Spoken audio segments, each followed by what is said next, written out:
Everybody. Thanks for joining us today. We've got Eric live at the LaSalle model out in Huntsville. We are trying something we have never tried before. So thank you so much for joining us. We're so grateful that you've spent your time with us this afternoon. And like she said, we are at the Texas Grand Ranch model in Huntsville, Texas, in Texas Grand Ranch, the LaSalle model home here. So if you've been to our website, you've probably seen pictures of the LaSalle. We're going to give you a live tour of it today. Before we do that, we got a few things we're going to do. Dave Yelovich, our compliance officer. Everybody say hello, Dave. Welcome, Dave. Hi, Dave.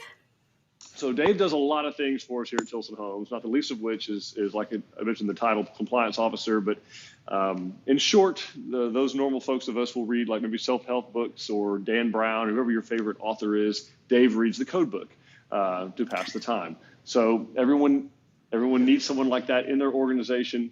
Dave is fantastic at what he does, keeps us on the cutting edge of what's required by code, what would we need, energy savings. He is a Trex licensed inspector, he's a licensed instructor with the Texas Real Estate Commission, has been responsible for oversight of over 5,000 homes, been working for us for 9 years, almost a decade. Anyway, fighting Texas Aggie, class of we won't divulge at this time to keep those present innocent. Much before. And then, as always, we are joined by our moderator, producer, all things wonderful marketing, director of marketing, Dawn Dantzler. Say hello, Dawn. Hey, everybody. All right. So Dawn will be moderating the chat. I actually can't see the chat the way we're doing this now, so I'm going to be relying completely on Dawn to do this. Again, this is the first time we've done this kind of outside of an office setting.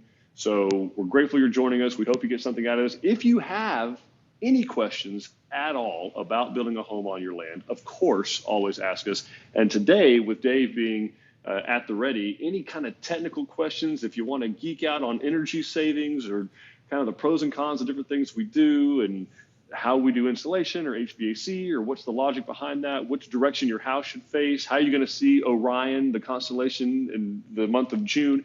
These are all things that Dave is happy and here to help with.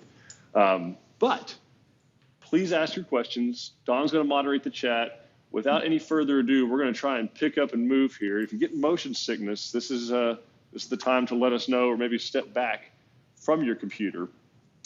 But the LaSalle model home, the way we have it built is with the second story bonus room. We've got some things that we've done in it, such as the cathedral ceiling and the area going out onto the porch, of course. And again, this is the model home, the LaSalle model in Texas Grand Ranch, which is just south of Huntsville, Texas.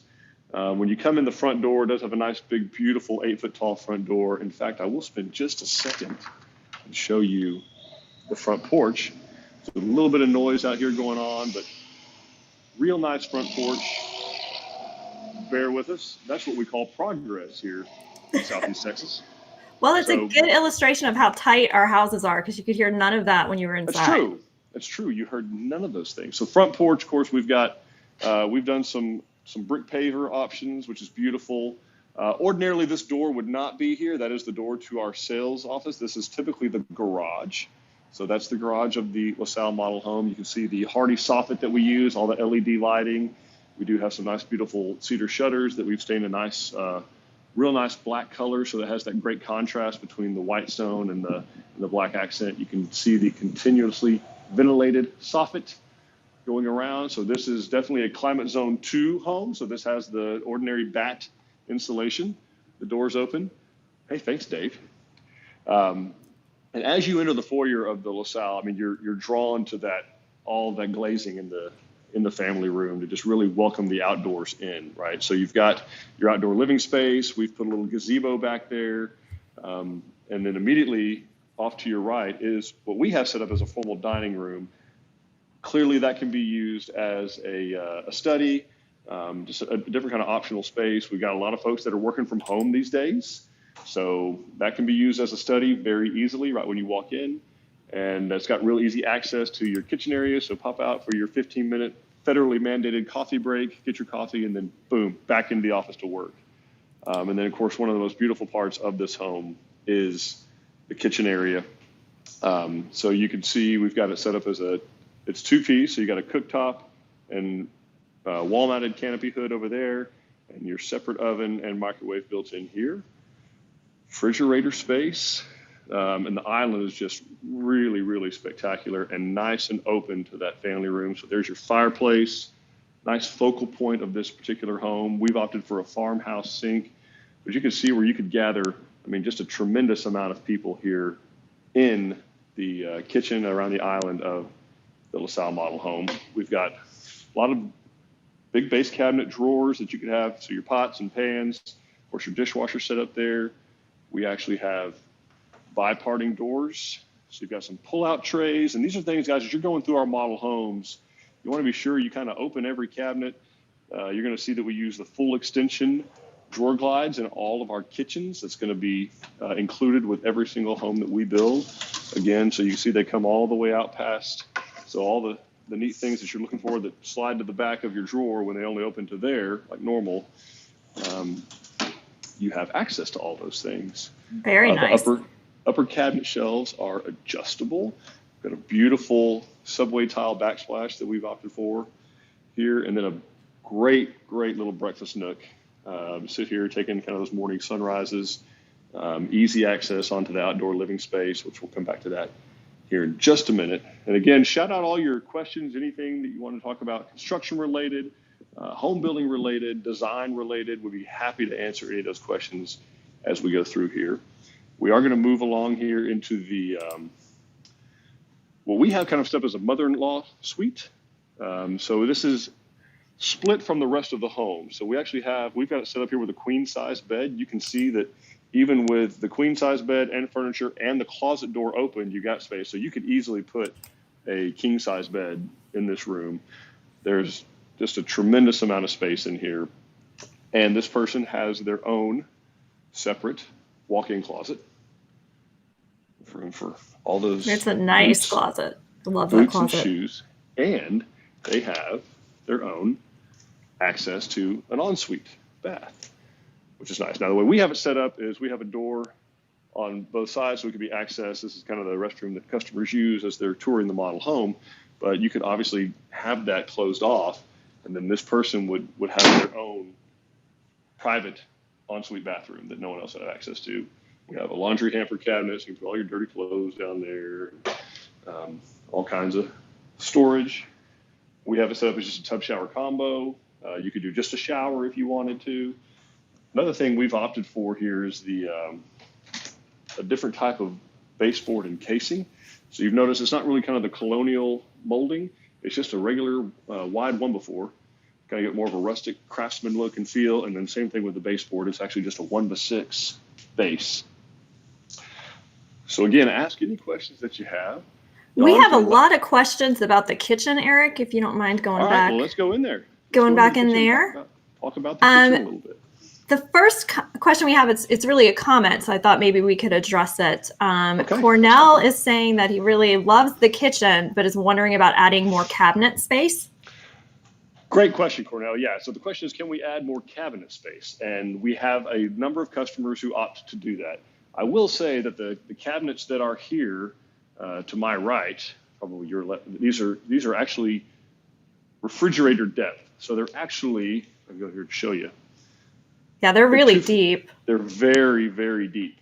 They have a tremendous, so basically double the amount of ordinary storage in an upper cabinet, like on the other side. But you can see I can go all the way back here, and my entire arm is inside this cabinet. So it's not like the just the shot of the pictures doesn't really do it justice for how much storage you truly have. And we have had customers that opt to put kind of pull-out trays in all of these. Mm-hmm. But they are the full depth of the refrigerator. So if anyone in their home, you can walk over and kind of see that refrigerator cabinet that's above.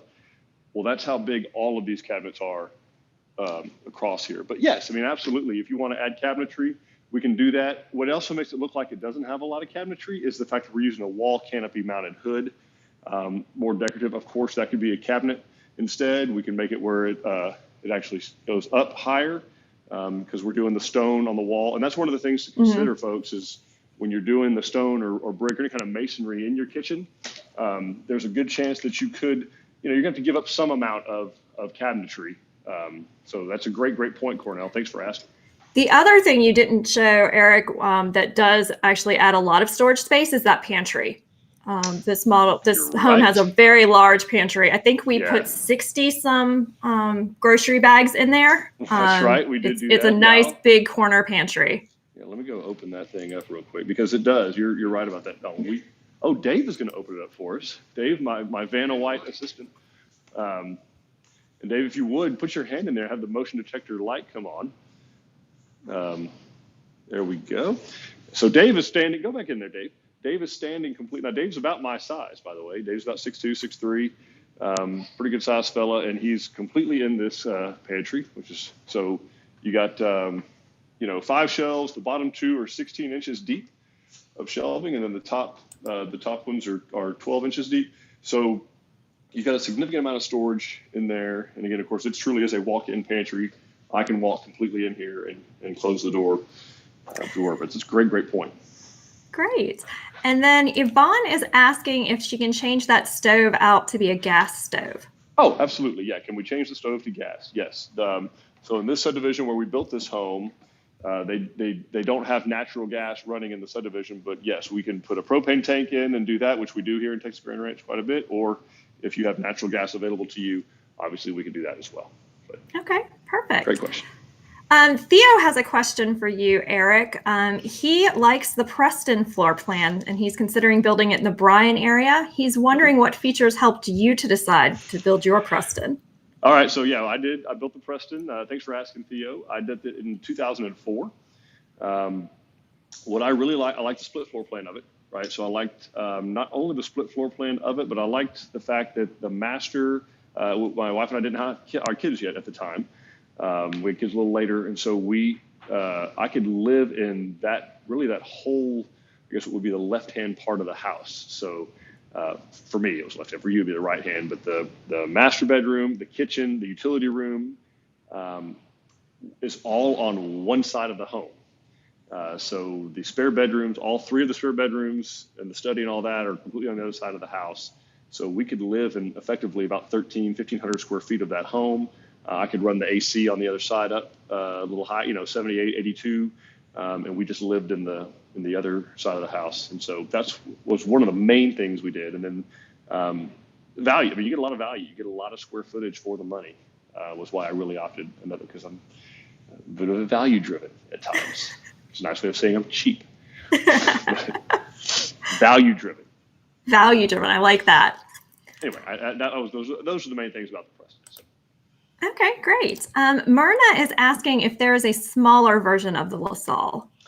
Is there a smaller version of the LaSalle? Well, great question, Myrna. The reality is we can, really the features about the LaSalle that matter to you are going to want to be important in that conversation. So if it's the kitchen and family cathedral ceiling layout that you really like, then yeah, I mean, I'd steer you towards the Driftwood or the Wimberley. Those are great features about that home. The Wimberley and Driftwood both are split floor plan models because we have the space to do that there. But those probably resemble more closely what the features of the LaSalle that most people like, which is that family room, kitchen, and cathedral ceiling porch layout. But the reality is there's a lot we can put this kind of kitchen or master suite or any of that in any of our homes. And so kind of go over with your sales consultant what features are most important to you. Great question, Myrna.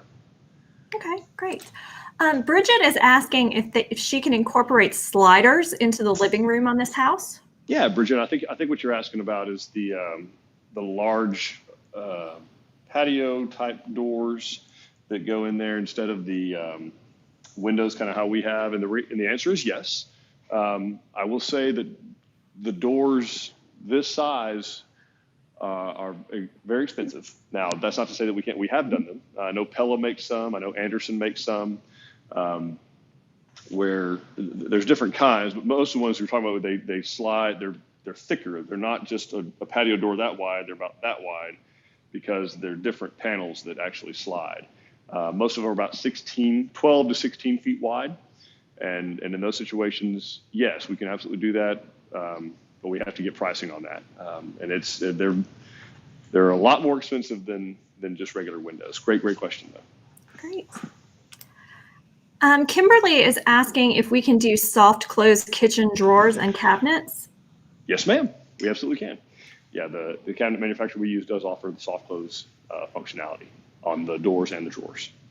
Okay, awesome. Peggy is asking if we know what level those cabinets are and the color. The cabinets are. I do not, but we can find that out. Yeah. We have that information. The other thing is we are moving over to spoiler alert, different cabinet company, which I'm very excited about. And so the color option that we'll have very similar color options, but the names of the colors are going to change. So I'd want to stay away from exactly what color it is, but I don't have the level, but Dawn will be able to access that information on our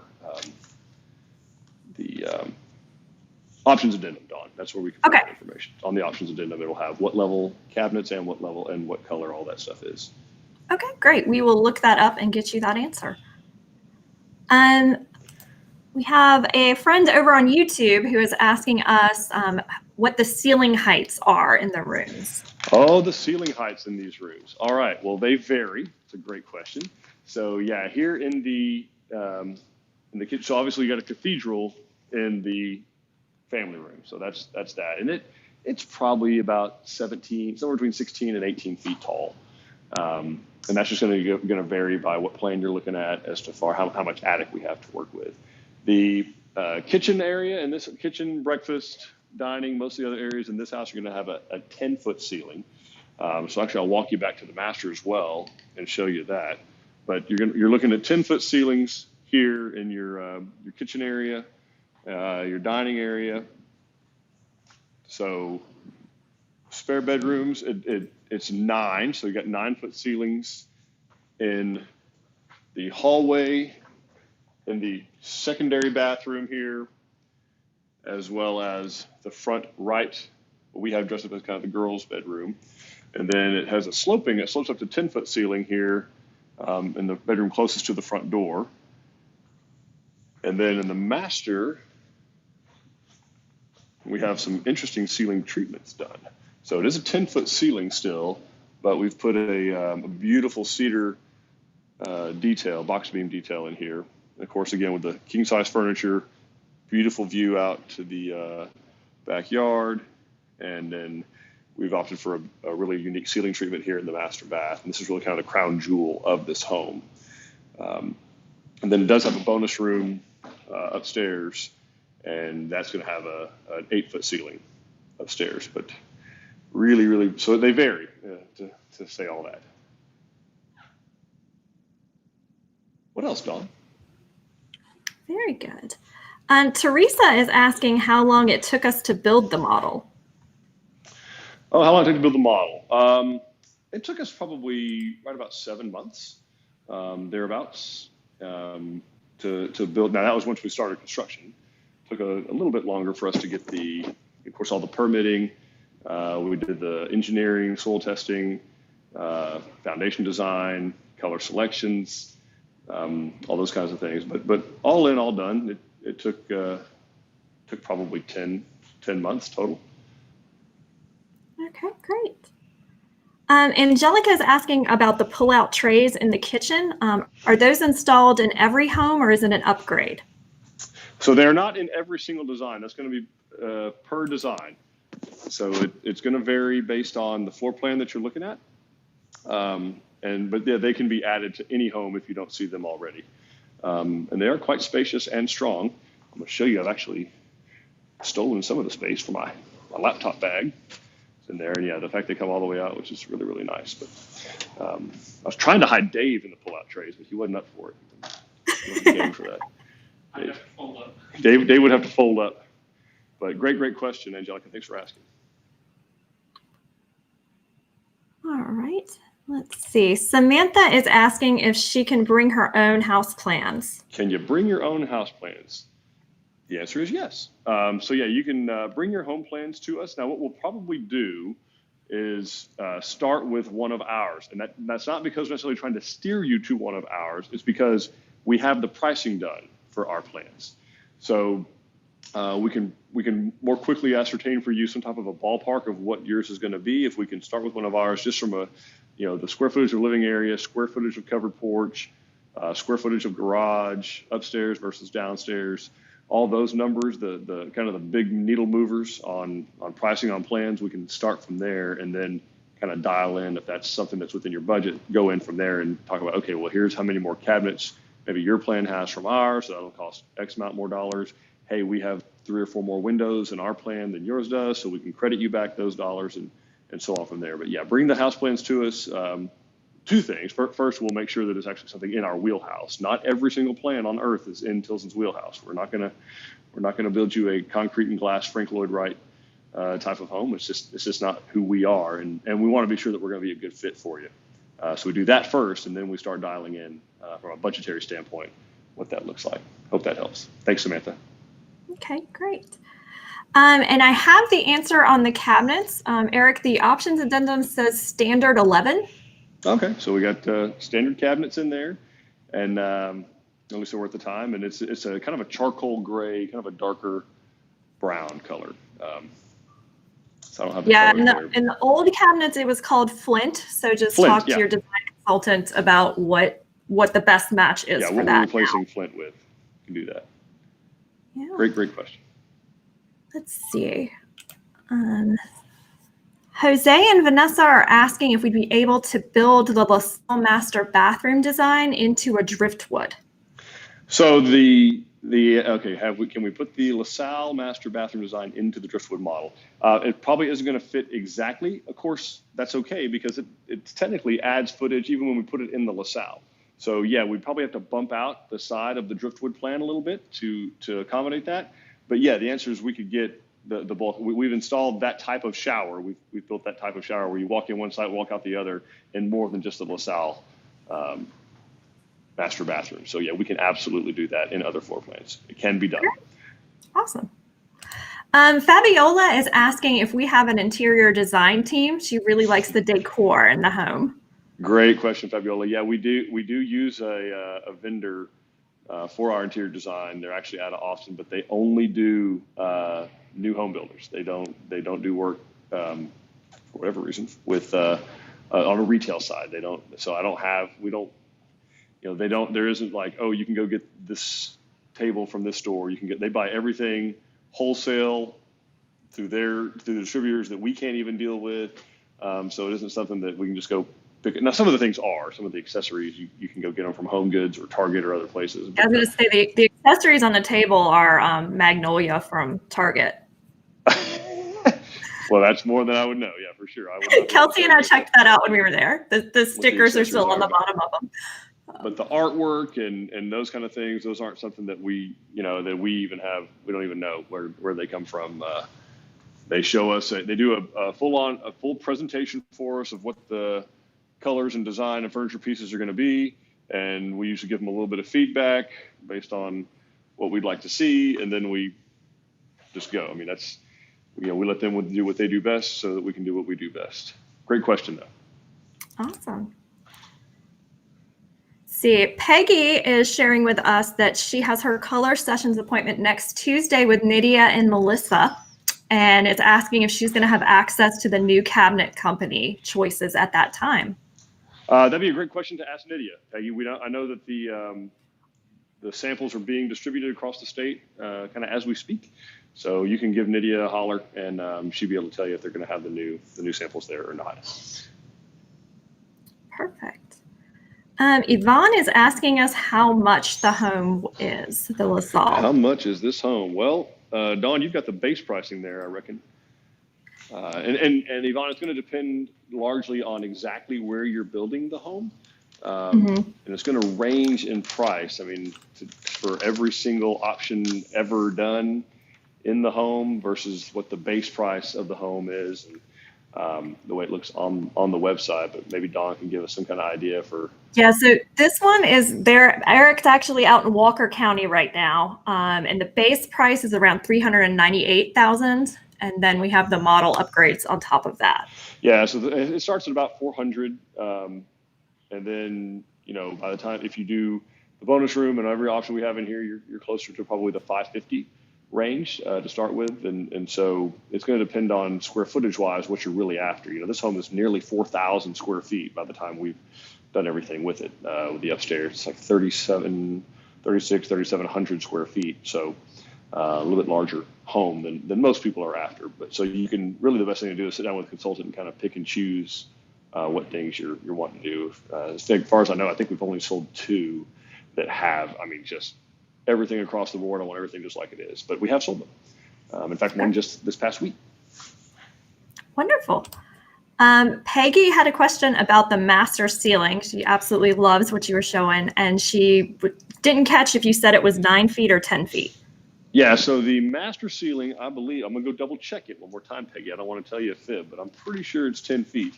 But I'm going to go in here and check and see. I may even have Dave verify for me. I'm doing it compared to the door. But yeah, that is a 10-foot ceiling.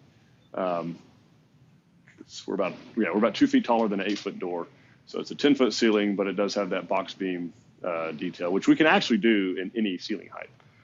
It doesn't have to be a 10-foot ceiling to do that box beam detail. Great question, Peggy. Let's see here. Fabiola is also asking if there's any way you could show the Casita since you happen to be there. We'll probably try and do that in a minute. What I don't want to do, Fabiola, is lose the Wi-Fi. That's out there. All right. So we may try and do that here after a little bit, and but we want to be sure we don't lose our connection while folks are watching live. But awesome. Marcelo is asking if we have any plans to do one of the 2-story homes on a video, the Hansford or the Oxford. And then or they're just not very popular. Yeah. Marcelo's sharp. Yes. So it's not that they're not popular, Marcelo. It's that 91% of what we build is rural. It's out on an acre or more, and people have the space to go out rather than go up. And so 2-story homes traditionally don't look quite to scale, even if they're 2,500 to 3,000 square feet, like those 2 homes are, when you go up with that versus going out with that. So we don't build a lot of them, so we need to find one that's been built that doesn't have a whole lot of changes made to it, so we make that make sense. But we'd love to. We can probably find one and do a video on it, but it's not going to be a decorated model home quite like this one is. But well, I am working some marketing magic on the Goliad, which is it's a little smaller, but we are doing some virtual rendering of that one. So we'll have some interiors as well as the exterior. So we could definitely do a video of that once that's ready. Should be sometime in the next couple months. Very cool. And Don, while you were talking, I was going to show a couple of shots here of our drop zone as you come in from the side door, and of course the utility room here. Got your washer and dryer space, and we have a place to store things, fold clothes, all that kind of good stuff. This would ordinarily be the garage, so we have it set up as our sales office. So that's this is the world's fanciest garage. World's fanciest garage. That's where Catherine and Amy are. And we'll be able to say hi to Catherine real quick. I'm not going to bother her because she's working. Say hi, Catherine. Catherine's joined us on a number of Facebook Lives. And then I'm going to take a quick brief step upstairs. And again, folks, y'all keep chatting your questions out. We want to keep answering them. I want to go up to the bonus room while we're doing that. Okay. Maybe Dawn can go pick one that she's liking. So Brittany was asking if the LaSalle kitchen comes standard with the pull-out trays that you showed. Yes, it does. Great. The room's plenty large enough to have. You could either have a pool table. We have it set up as kind of like almost a TV watching area. You have a TV over there, and then a place to sit and play cards. Kids can do their homeschooling here or their virtual learning that they're going to need to be doing. That could be easily done. A neat little view up here of the neighborhood. I love that little look. On a 2-acre lot. There's a half bath up here, as well as kind of a little wet bar. So we've got a small little bar sink, little refrigerator, and then some storage for all your games and or your AV equipment. If you did turn this into like a theater room, that could be done in there. But nice big bonus room, which is a great place for kiddos to go retreat. Or hopefully we'll have the college football season. Fingers crossed. That's got to happen. What other questions do we have, Dawn? So Nate is asking, he's talking about how great of natural light this home has. What would be the best direction to capture the most natural light into the family room? And with all of that light, how do we combat the heat? Great question, Nate. So luckily in this house, that all that natural light that's coming into the family room is coming in on a covered porch. So those windows are already covered with roof. So you're not getting a lot of that the radiant heat of the sun. The other thing is that luckily with the windows that we use, they're a double pane vinyl tilt sash window that has a low E coating on the glass, which sounds really, really technical, but basically it's this. If you were to walk outside and there was a piece of plastic out, I mean, on a hot day like today, it's probably 100 or getting close to 100 degrees outside. It had a piece of metal on the ground in the sun and a piece of plastic on the ground in the sun, and you reach down to pick them up, that metal is going to be significantly hotter than the piece of plastic is. Okay, well, that's because metal is a great conductor of heat and cold, and plastic's a very poor conductor of heat and cold, which actually for home building purposes, that's good news for vinyl because it means that it won't transmit that heat that's coming through. So the vinyl frame itself is helping combat the heat. And then the glass or glazing itself, that's another way. It has a low E coating, which allows light to come in, but it keeps the UV rays of the sun out. So the windows help significantly. There's not a real big difference in direction of what way to face the house. When you get a lot of, for as far as natural light goes, I probably wouldn't face wherever area I want to go relax the most. I probably wouldn't want to face it to the southwest in this part of the world in Texas. So, because that's going to be the hottest part of the sun. If I wouldn't have that covered porch facing southwest necessarily, because you're just going to get beat up by the sun. So as long as you kind of orient where that part, whatever part you're going to want to enjoy the outside isn't facing the southwest, you're probably going to be fine. And even in that case, like I said, the window technology that we use is going to do most of the job combating that between that and insulation package that we use. But great question, Nate. Okay, wonderful. Cornell is asking if the Cypress plan has cathedral ceilings in the living room like the Salle. I believe it does, because it's the sister plan of the driftwood. Is that right, Dawn? Yes, it's the sister plan of the driftwood. They're almost exactly the same. The utility room's a little bit different, but everything else is exactly the same. Great question, Cornell. Thanks for asking. Robert is asking if the rock wall can get vaulted ceilings and keep the upstairs bonus room. So that might be a little bit of a tall order. We'd probably have to move some things around, but I do think we could do, it probably wouldn't be as big of a bonus room, but I do believe there's a way we could probably make that happen. So we need to sit down with a designer and do that. We'd probably give up a little space in that bonus room to try and do the vaulted ceiling, but we could probably do it partly, or maybe not have as tall of a vault. It probably would not be the same as the one you see here in the LaSalle. Okay, great. Regina is asking if all of our homes come with a bonus room. So no, they do not. There are plans that just do not accommodate a bonus room, but most of the larger ones, we are going to be able to somehow fit a bonus room on there. Once you get to 2,500 square feet or more, it's not too tough to get a bonus room on there. But your smaller ones, like your San Antonios and your maybe some of those, the LaPorte, those aren't really going to lend themselves as much to bonus rooms. And really part of the reason is because the staircase takes up a pretty significant amount of space. So you could you use as much as like 200 square feet putting in a staircase in some cases. So the larger homes, you can absorb that space and still have a usable space, but in a smaller home, that's going to be really difficult to do. Great question though, Regina. Okay. And Brittany just wanted to let us know that she is starting her foundation this week. So she's very excited. All right, Brittany, that's wonderful. Thanks for sharing. Thanks for choosing us too. Yes, absolutely. And Nicole is asking if you can choose other tiles and fixtures that are not in the design center. Okay, so I'm assuming she's meaning what's in the color room, the design centers. And the answer is possibly. So we do have folks that maybe they don't find exactly what they're looking for in the options that we have put in there, and that's okay. We obviously don't show everything under the sun. We don't show everything that Dow Tile offers. We don't show everything that our light fixture company offers because it would be overwhelming to the customer and the design consultant, of course. So if there's something that you have in mind, I would say bring a picture of that with you when you come. Maybe not just to the design appointment itself, maybe before that. Bring that with you, and we can probably source it or something so close that you won't notice the difference. But yeah, I would say bring us to exactly what you're after, and let's see if our vendor can source that, because the chances are we probably can. Okay. Since you went downstairs, Bridget actually asked if we could see the back patio. You bet, Bridget. It's a great question. Let's go out to the patio. So it's easily accessed from the breakfast nook area. So if you're out here cooking and grilling, you can get in and out of the kitchen real easily. Yeah, this is massive. I mean, it's every bit wide, actually wider than the family room itself. Big, beautiful cathedral ceiling, nice truss on the back of the home. We have it set, so it's got two different living areas on the porch itself.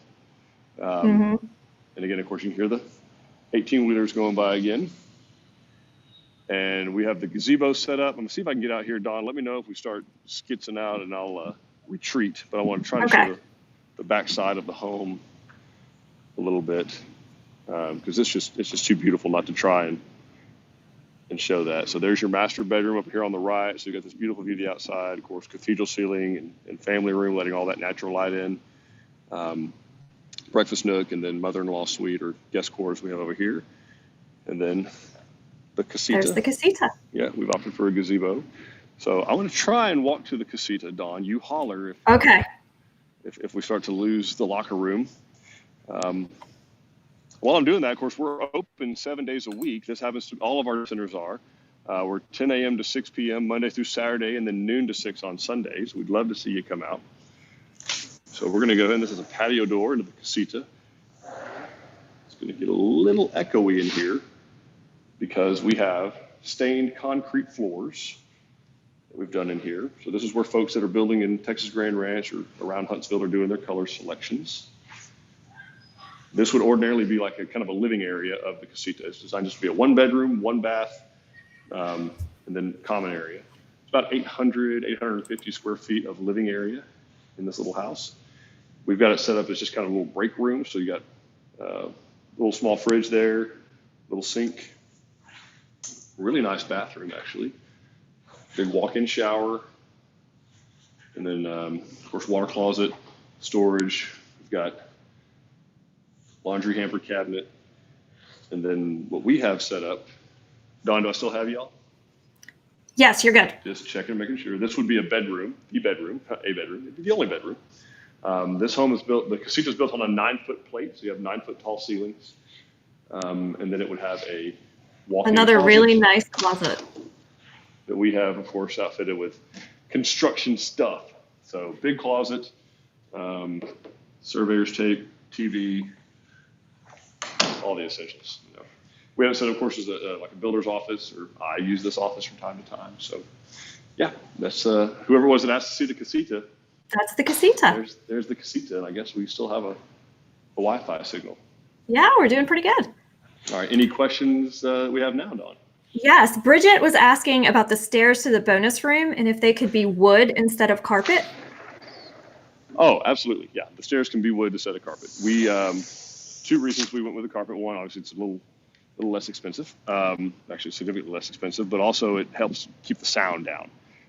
Because we got customers in those offices with the sales consultants, and we want them to be able to have, kind of uninterrupted private conversations. So we wanted the carpet really does help deaden the sound quite a bit as far as the sound carrying. But yeah, you can have wood. I think we've even done vinyl plank. Did that. Saw that last week on a home, one that Tony was building actually in the Hill Country. So wonderful. Great question. Donna is asking if we can add a sink in the utility room and about how much that would cost. We can, yeah. You're probably looking a little over $1,000 to do a sink, faucet. Okay, Dave. You have any technical questions after that? But yes, the answer is yes. We could definitely put a sink in there. Dave is still here with us. Didn't go anywhere. So any of those kind of questions, we can help answer those, or other questions you have, Dawn. Well, let's see. They're asking about the flooring in the LaSalle. Peggy wants to know if those are vinyl plank, and then if so, I will look up for her the color, the level, and then she's asking if they're waterproof. Dave, would you say this is waterproof, this vinyl plank flooring? It's water resistant. Water resistant. Nothing is ever waterproof. He likes water resistant. Yeah, I mean, it's definitely going to, of the flooring options that we have, with the exception of maybe stained concrete, this is going to be the most durable from a water standpoint, right? If you were to flood. Kids, pets, things, it's a great floor to have. For sure. And then, Don would have to help you out with the color, grade level, and all of that. But from a performance standpoint, and it's the closest thing we probably have to waterproof. It's not just the regular stained concrete. Yeah. So those are a level 2 vinyl plank, and the color is called neutral ground. Neutral ground. Well, we're standing on neutral ground, you and I, Dave. Who would have guessed? Two Aggies on neutral ground. Two Aggies on neutral ground. Kimberly is asking about the master bath, if you can add a rain shower head in the middle between the two regular shower heads. I would submit to say yes, you could absolutely add a rain shower head there in the middle. The question would be, where would you want to put the valve? So you would need another valve, right? Either a diverter valve on one of the two or its own valve. Yeah. Could it have its own valve? Well, you can. If you had 5 shower heads, you could have 5 individual valves if you really wanted. That would take a long time to turn them all off and on. That's a lot, but yeah. But yes, we can absolutely have an overhead rain shower, and that's similar. If you want to go look at our Crockett model home in Melissa, Texas, you can see the virtual tour of that one. It does have a rain shower head in the shower, so you can see kind of a sample of what that might look like. Oh, great. Let's see. John De Los Santos wanted to say hi to Eric. They just moved into their new Driftwood in Adkins, Texas. Oh, yeah. And so that's his second Tilson home. Oh, nice. Mr. De Los Santos from the Melissa, Texas office. Way back. Great. Bridget is asking if we do spray foam insulation. Dave, do we do spray foam? Dave, do we do spray foam insulation? I love spray foam, and yes, we do. Dave is a fan of spray foam, and yes, man, we absolutely do it. It is actually included in all of our homes in climate zone 3. So a little bit to the north and to the west of where we are right now, that's going to be the base standard that we do. And then you can opt to do it anywhere in the state of Texas. And we change a couple of things up. The HVAC system changes. We added dehumidifier and some other little ins and outs and a little bit of framing changes up. But we are big believers in. That's what I got in my house. Dave has it in his house, and he lives way south of here, very close to the coast, as a matter of fact. And Dave, are you happy with the spray foam in your home? Oh, it's a great way to go. Yeah, we're believers. Thanks for asking, Bridget. We appreciate you watching too. Wonderful.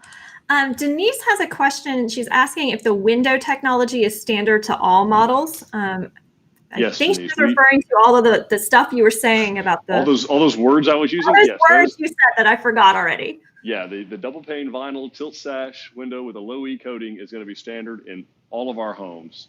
All that really changes is as you get to kind of larger sizes, we have to go to tempered glass, tempered on bigger ones. Yeah, tempered on bigger glass. But apart from that, those are going to be our entry level window, which is not your builder grade entry level window. So we go pretty well above and beyond from that standpoint, and that's really to meet the hard energy demands that good folks like Dave hold us to. We like the accountability of that. Awesome. Great question. Crystal and Derek are asking if we include blinds in the prices. We actually don't, Crystal. We appreciate you reaching out and asking that. And the reason we do is kind of what our viewer asked earlier about all that natural light coming in. One, we know based on our designer input that blinds are a designer item. In other words, everybody's not going to like the same. Do you want faux wood blinds? Do you want vertical blinds? Do you want mini blinds? What kind do you want them to be? Wood looking? Do you want them to be shutters? So we leave that to the homeowner for once they're moved in. And plus, we don't want to cover up all that natural light that's coming in. We're not sure how you're going to use the space. So, yeah, blinds aren't something that we are able to offer. Okay. Thanks for asking. And Peggy has a question ahead of her stakeout meeting. The land that they're building on has a gentle slope overlooking a valley and a pond. So she's wondering if they are at a high slope, would we add some extra support footings in the foundation? Dave, they have a stakeout meeting here in a couple of weeks. Great. One of the things David is all about that. Was that Dave oversees our stakeout superintendent, so he's responsible for that. Dave, you want to actually? What's the engineer going to say when they see the soil test? What are we going to look at? All the soil. That's the reason we do a soil test, because they're always different. If Texas had one kind of soil, that'd be one step we can kind of skip. But unfortunately, wherever we go, it's always a surprise. So the engineer's going to look at it. There's things that we like to know. The natural light pooling. How plastic is it? How much does that soil sink and swell? Those are the types of things that engineers love to look at. And the more stable the soil, the less it moves, the easier it is to build a foundation. So that's what he's going to be looking for. Yeah, so the slope itself isn't going to drive what the engineer decides to do from a design standpoint so much as how the soil is able to support the foundation. So if they do anything as far as extra support footings, it will simply be based on what's the plasticity index, how much does the soil move, how many pounds can it support per square inch, those kinds of things, more so than the slope of the land. We build on 11 and 13 foot out of levels all the time in the Texas Hill Country and never have any kind of issues. So if it's a gentle slope, you don't have to worry about that house sliding. It's going to have beams going both directions that are going to be at least 30 inches tall, 24 to 30 inches tall in most cases, and it's going to have a real nice tight grip on your land, and then plus whatever the engineer actually calls for from a design standpoint based on the geotechnical investigation we do. So looking forward to that stakeout though, Peggy. Can't wait. Awesome. Fabiola is asking if we can add a pool. A pool can be added into the contract. Tilson doesn't have any pool contractors that it works with directly. It's just too big of a state, and most pool contractors they're vast and different in different areas. So we don't do pools ourselves. We don't oversee construction of pools. We have had customers that include them into the contract price so long as it will fit in the appraisal. So that comes down to a loan issue situation more so than a construction situation. But we do have some things. We're going to want to vet that contractor with you. We're going to have some stipulations of how close it can be to the foundation for the same reasons that Dave mentioned before. Maintaining that positive drainage away from the house, that's really, really important that happen, actually. That's all there is to it. Okay. Bridget is asking about the price on the Casita. Bridget, that's going to vary quite a bit based on where you're building, but I think it starts right around the $125,000 range, depending on where you're building. There's also going to be some variance because the standard Casita design that we have doesn't include any type of kitchen because we're just not sure what our customers want to put in that. Right. So depending upon what you're doing with that area, we have a few packages. So it's best to talk to your design consultant. Yeah, that's a very flexible, and that's designed to kind of be like a template. We actually don't do a whole lot of them, so it's pretty flexible. It's not one of our regular portfolio plans necessarily. Great question. Okay. And Crystal and Derek are asking if we can build the Casita as a 2-bedroom, 2-bathroom. No, we don't have that. We start to get into just our regular portfolio when we get into those. So you're better off starting with like the San Antonio or one of those smaller plans. It would be way more cost effective. Okay. Theo is asking if they put an outdoor kitchen, sorry, I hit the wrong thing, an outdoor kitchen or fireplace on the patio. Would that be a major upgrade? Outdoor kitchen and fireplace. So I don't know what's considered a major upgrade, but the answer is we've done both. So you're probably looking at between $5,000 and $7,000 for the fireplace. It's going to need to be a stainless steel fireplace. We actually did one here in Texas Grand Ranch, right down the road. An outdoor fireplace on a patio for some folks, customers of ours there. And then outdoor kitchen, there's probably even bigger range on that, probably anywhere from $3,000 to $15,000, depending on what kind of, grill setup or stone or refrigerators or what all you want out there. But your best bet is to get in touch with your design consultant and have some idea of what you want. Now, we don't have just standard outdoor kitchen packages, but we need to price at the time of design. The fireplaces we can easily do. Great. Taylor is asking if stained concrete is cheaper than the vinyl plank.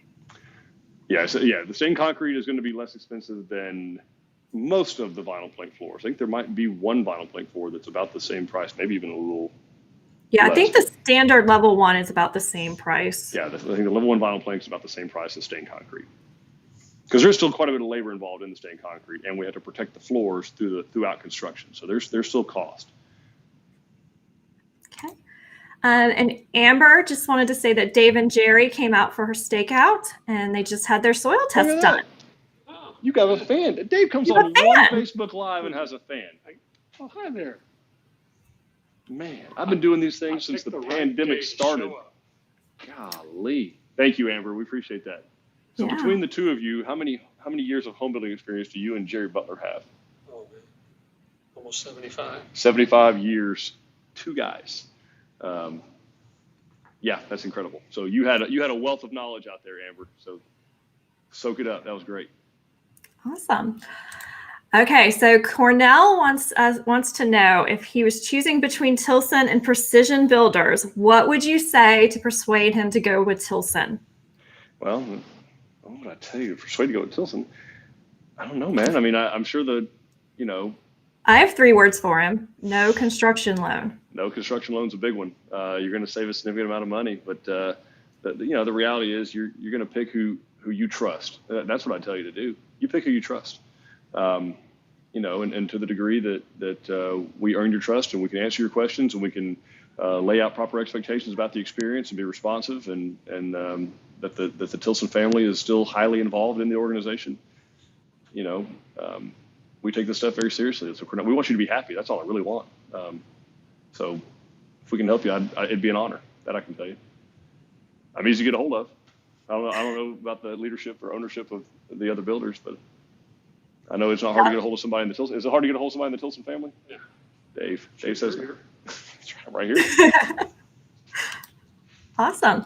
Peggy just wanted to say thank you for the video. She appreciates all the answers that we gave her today, and she loves the live videos. So thank you to everybody for doing them. Thank you, Peggy. We appreciate that very much. Any other questions that we have, Don? Anything else we can help with folks with? Yes. Francis is asking if we will have a model home on the Harrisburg in the next couple of years. We don't have any plans to have one, Francis, not of the Harrisburg. Our model homes, we typically try to build them starting at about the 1,800 square foot range, just because we have a finite amount of real estate where we have design centers.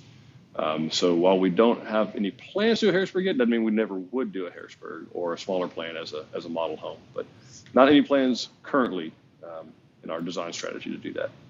Yeah, we have been fortunate enough to have quite a few customer homes that are Harrisburgs that are finished. So you can see some of those pictures on our website. And I'm still sweet talking some of our customers to get in there and do a virtual tour for you. So stay tuned. That's right. And someone is asking if the Casita is able to be built after a house has already been built. So, I mean, it could be. I mean, ideally, we'd like to build them at the same time. But yes, we could build the Casita standalone. Yeah, that can be done. All right. Nate is asking if we can talk a little bit about the HVAC system and how we determine the unit sizes and return vent locations. Wow. Nate, get a cup of coffee. You are so lucky Dave is here. Have a seat. Let's go over here to the island briefly. Dave, I want Dave to get comfortable because Dave Yelovich. You asked on the right day, Nate. Man, oh man, can he answer this question? I'm gonna go watch the entire season of Ozark on Netflix. We'll just start checking them off one at a time. We do have to sit close enough where you can use the mic. We're not trying to be dangerous or cavalier. We're just wanting to give you guys a good experience. So. But it's actually a really good question. A lot of people think in the old days, or even today, some HVAC guys go by some square foot thing that they were brought up on from 30 years ago. But we've come a long way since then. We're going to do a calculation of your house. The code says that we have to do this thing called a manual J. It's a formula that you work out on the computer, and everything from the windows that Eric talked about, the insulation that's in your house, the size of your house, all this stuff goes into where it's being built, what direction it's facing. Yeah. All these things we talked about today comes into a manual J calculation, and it's basically saying how much heat will this house gain during a given time during the day, and then how much air conditioning do you need to keep that thing cool? And then you put all that together and it might come out and say you need 3 tons of air conditioning. And that's how we will size an air conditioning system. It's not based on your square footage. It is feasible that you have 2 houses that are both 2,000 square feet and they may have different size air conditioners just based on number of windows, orientation, where they are in the state, things like that. So that manual J is very important nowadays in using science to size the air conditioning system. And that's really about it. And as far as the return vent locations, Tilson is kind of unique in that, yes, every AC system needs a return air. Most builders will put a really big return air in the hallway, and we still do that. You'll see it up there in the ceiling. But we also have dedicated returns in almost all of our rooms that have doors. If you're like my wife likes to close all the doors. I don't know why. I guess she doesn't like the dog going into all the bedrooms. So she closes all the doors. Well, that's really, really bad for air conditioning systems. So, but she can do that because my house, just like every Tilson house, we put a return air grill in every single bedroom, in a study or a music room, an entertainment room, anything that really, it's a big space with a door on it. We want to have a dedicated return. So you're not starving that AC system for the return air, which is vital. If it's blowing out X amount of air, it has to suck in the same amount of air. That's so right. We take care of that with our return air system. Great question. Great question, Dave. Thanks, Dave. Man, I like that. Dave, I think you're gonna like the next question too. A friend on YouTube is asking if we've made any changes to the way we build Tilson homes after Hurricane Harvey. Yeah, we put a perforated line 2 feet up on the sheetrock so that it's easier to tear. No.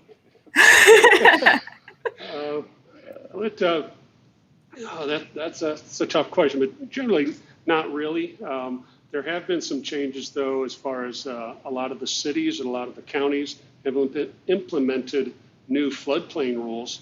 So depending where you build your lot, find out what, if any, flood zone it might be in, because that will affect how high we need to build the house, and including what kind of foundation goes under it, this and that. So it is a good question, but that is kind of a timeline stamped in Texas history. Yeah, and that actually, he answered the question great on the flooding. We actually only had 1 or 2 houses in the path of like when it was hurricane status, right? So down in Aransas. Down in Rockport. That's right. So speak to that a little bit, because that might be. That was an excellent story. Right after Harvey, it came ashore in Rockport. We had a house, was freshly built. It was a lot of people forget that. All they remember is the Houston flooding thing, but it was wind down in Rockport that just devastated the Gulf Coast. And there was an area around Rockport that 130-mile-an-hour winds for over 12 hours. And that's just devastating for most houses. And I was lucky enough, I guess, I went down there 3 days after the storm and checked on some of our houses. And there was one house we had built right on the water. And for the most part, when I drove up to it, I was shocked. The entire subdivision was destroyed, except for our little blue house. And I think we replaced 1 or 2 squares of shingles on it. Yeah. And that was it. But it was the codes nowadays, to build codes to windstorm requirements. It takes a lot of extra work. It costs a little more money, but it's just incredible after a big storm to see. You can tell modern homes survive modern storms. And so Dave's home did flood significantly in Hurricane Harvey. He has an entire YouTube experience devoted to that maybe we can share out after this, where he rebuilt 9 feet in the air. I'm 10 feet up in the air. 10 feet in the air. It was slab on grade, and now he's 10 feet in the air. So maybe a different story for a different beach day. House with no beach. He has a beach house with a creek. Yeah. He has that. Great question, though. Awesome. So we have a question about building a porta cachet. Is that how you pronounce that, Eric? Nailed it. Yay! With a garage on the Preston. Looking for something similar to what we have in Katy. Yeah, so we absolutely can do that. And the porta cachet is priced basically the exact same amount as garage. So you could, basically just double the price of the garage. It's about what the size of that one is. So instead of a 2-car garage, it'd be kind of the price of a 4-car garage. That's about what you'd be looking at. So now I will tell you on the Preston, we'll want to take the engineer's going to do it for us, but that'll start to make that house probably somewhere in the neighborhood 114 to 120 feet wide, that's a big slab. That's a long slab and a long roof. So there's going to be some hard points and probably some design modifications on the foundation, but we can absolutely do it. And there in Katy as well. So. Okay, great. Amy wanted to let us know that she loves these videos. That it really helped her. We love that you watch them. We're grateful. We do. She also wants to know if it is possible with us to paint the brick on the exterior of the home. I think we've had a lot of questions about this lately in the sales centers about painting the brick, buying perfectly new brick, painting it. Yeah. Well, it's because we put that beautiful white brick on the model you're sitting in right now, and then they promptly discontinued. Oh, that is the best way in the world to discontinue a brick. Yes, that's how we make sure that something gets discontinued. We put it in a model. Guaranteed. I know we've inquired on this. I don't know if we've gotten the, I mean, obviously we can get a price to paint brick. I mean, that's not the issue. What we want to be sure of is once we do that, you're going to be happy with the outcome. So get your design consultant, do some investigation on that. I know Zach has been involved in asking Sherwin-Williams what would be the best solution to do that. You don't want to just take any paint out of the bucket and start slapping it on brick and hope that it holds. So we want to be sure from a longevity performance standpoint that it's going to be something that we can stand behind. So, but as long as we can do that and feel like we can execute and that you'd be happy with the end result, we're certainly willing to entertain it. Is that fair? It's fair. Yeah. Dave says it's fair. All right, awesome. Maria just wanted to share that she loves her Tilson home and said it was a great experience working with our team. They've been in the house for almost 5 years. Well, we're grateful for folks like you, Maria. Thank you so much for choosing this. And then since you didn't brag on yourself enough, Eric, Peggy had a response for Cornell on choosing whether to go with Tilson or somebody else, that the 88 years of experience should mean something. And if you're on the fence, choose Tilson. I was going to say, yeah, don't take it from me. Just ask in the forum who folks would choose. But yeah, thank you, Peggy. We appreciate that. Yes, thank you, Peggy. Regina is asking if the LaSalle master bath can be put in the Angelina or the Abilene model.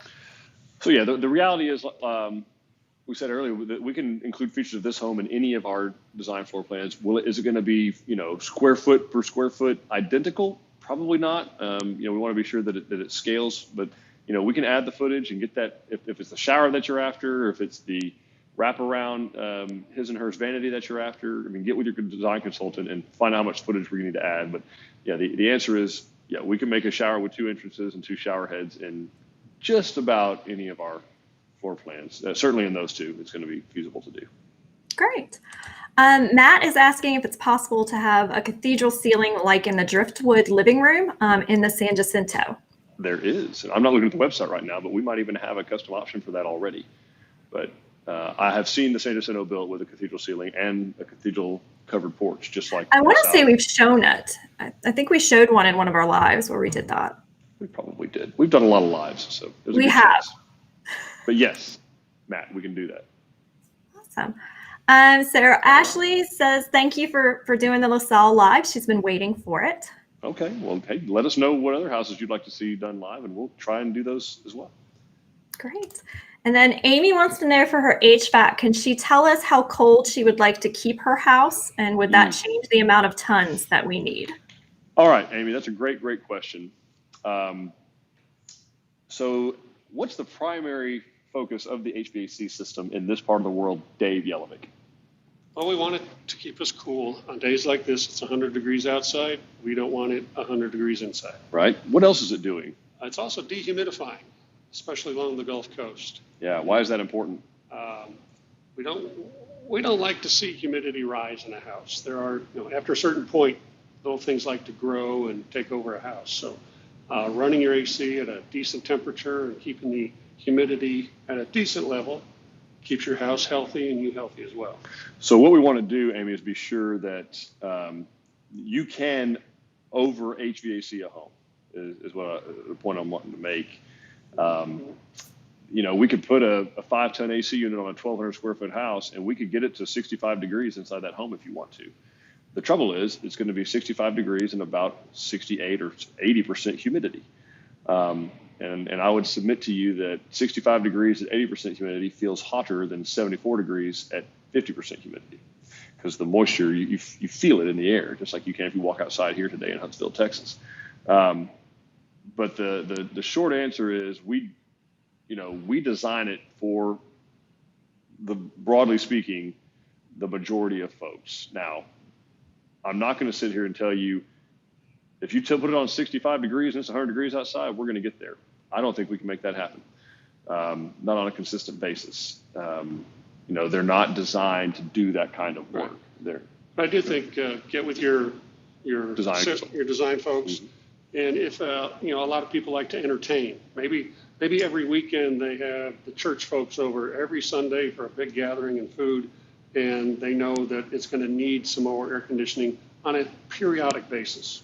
that's fine. You can design something like that into a system if we know ahead of time. Yeah, we're flexible on that. What we do want to do is kind of giving the long answer of this is we want to be sure that, on the other times, maybe when you're not keeping it 68 or 65 or 62, I'm not sure how cold you like it, that it's still doing what it's supposed to do. If we design a system to get down to 65 majority of the times, when you put it on 72, it may not run long enough to pull all that humidity and moisture out of the air, and then we're going to have a different kind of problem. Yeah. You want your AC to run, you want it to run a long time, at least more than 15 minutes per shot, because at about 12 to 15 minutes, that's when it starts dehumidifying, it gets ramped up, and it's doing its job. And not short cycling. And short cycling increases your electric bill too. That's another downfall. Great question, Amy.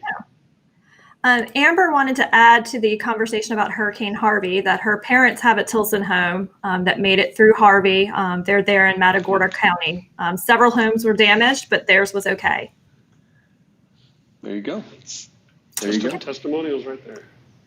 Jose and Vanessa are asking if we have any partners that can assist buyers in finding a lot. So it depends on where you are.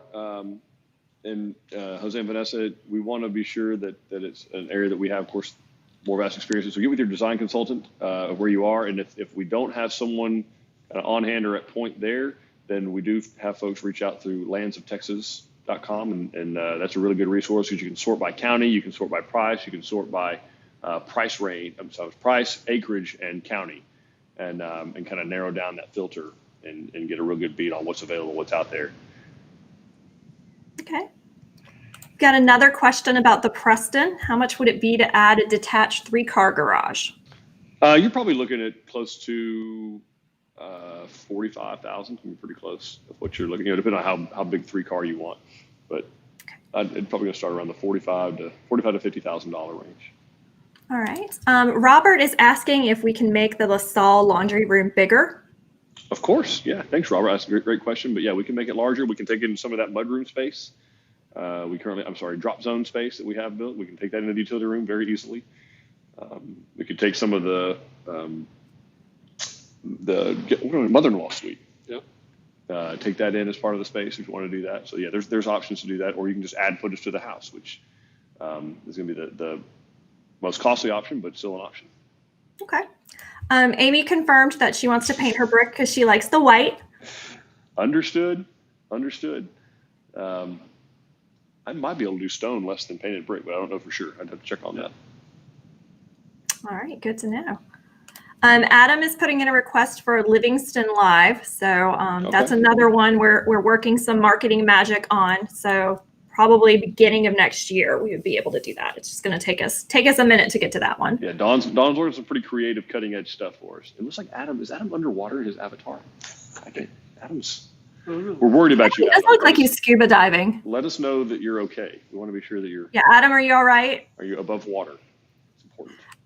And then Robert is asking if we've ever had customers make changes to our model homes that we decided it was such a good plan that we made a model out of it. Great question, Robert. I'm not going to say we got as far as make a model out of it, but certainly a lot of the custom options that you see on our website and that we have available in our design centers with our sales consultants, those are ones that we took that customers did most frequently. We got with the sales staff and we're like, hey, what are some of the kitchens people ask for the most? What are some of the master bathroom changes people ask for the most? So certainly from the custom option standpoint, that is direct feedback from designs that our sales consultants have made and modifications made with our customers. But going so far as to actually have one done as a model home, I don't know that we've done that yet. But never say never, Robert. Great.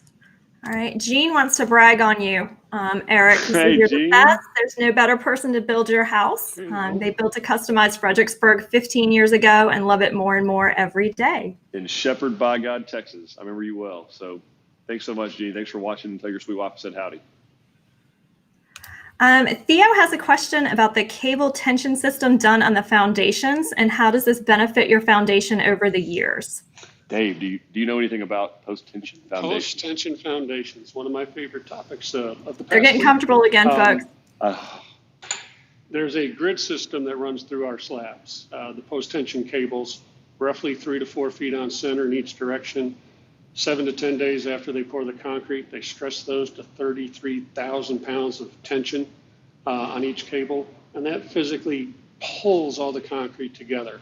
And then together for the rest of its life, it's like an aircraft carrier floating on the ocean.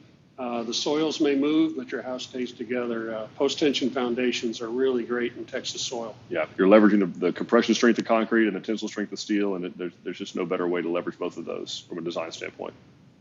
Okay, great. And then we have a question of, do any of our home designs have brick all the way around? Doesn't want any siding on the home. Yeah, there's many that have it already, and if it doesn't have it, I mean, any design consultant will give you a price out of our e-price book system, desktop pricing to do brick where there's siding. So we do that. And in fact, a lot of cities and subdivisions require that. So that's not a problem. Where we're sitting now, I think they require 60% masonry. There are some that require 100%. I mean, our Rockwall and Crockett models up in Melissa, Texas, I know they're masonry all the way around. So yeah, that's fairly common. So no problem at all. Awesome. Amy says she wishes that her husband would have been on this to hear it. So Dawn, do you have good news for Amy?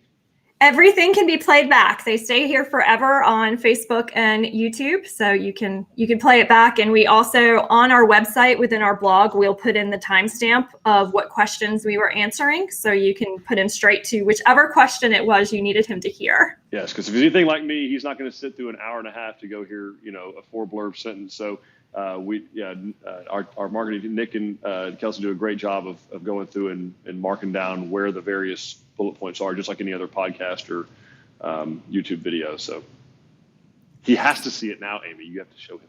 Yes, and comment back when he watches it. Do that.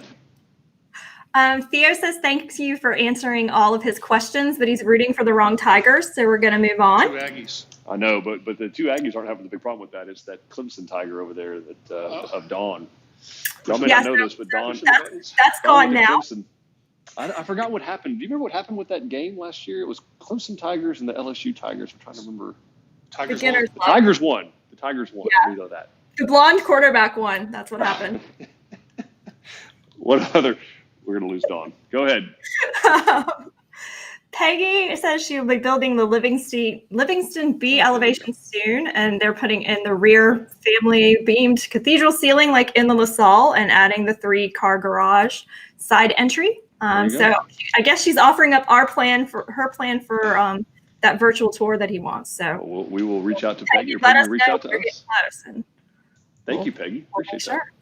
We can even get her a T-shirt. Oh, she's going to get a T-shirt if that happens. That's happening. Absolutely. Dave gets a T-shirt now. Yeah, wow. Dave hasn't. I don't know if Dave claimed his T-shirt yet. He didn't claim his T-shirt. He'd already earned one because he did all the videos about the spray foam and we got him covered.